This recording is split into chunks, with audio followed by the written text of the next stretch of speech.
लोगोफोर आं दिनै दोंसे खन्थाइ लानानै फैलायबाय। बे खन्थाइखौ दैथायहरदों बिथां बिद्या ब्रह्म, डिस्ट्रिक्ट क'क्राझार। बे खन्थाइखौ आवरायनो आखायाव लादों आं, हेमानि बसुमतारी, डिस्ट्रिक्ट क'क्राझार। खन्थाइनि मुं जों बर' हारि। जों सेंग्रा बड'लेण्डनि, जों सिख्ला बड'लेण्डनि एम्फौ-एनला मिथियो, दंफां-लाइफां सिनायो, दैमा-दैसा दिन्थियो जों बर' हारि। लाजिया जों रावखौबो, गिया जोंलाय सुथुरखौबाबो, थांगोन बुंगोन जेरावबो जों बर' हारि।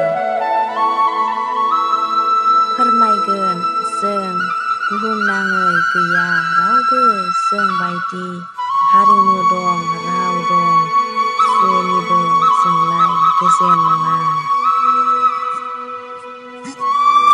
गायनाय-फुनाय आखा-फाखा, मावनाय-दांनाय मेंनाय गैया, बुंलांगोन जों बयनोबो, जेरावबो नङा जोंलाय रावनिबो गेजेन।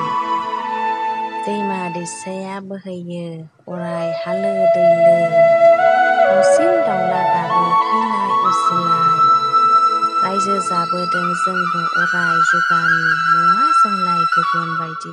एसेनोसै खन्थाइ, गोजोन्थों।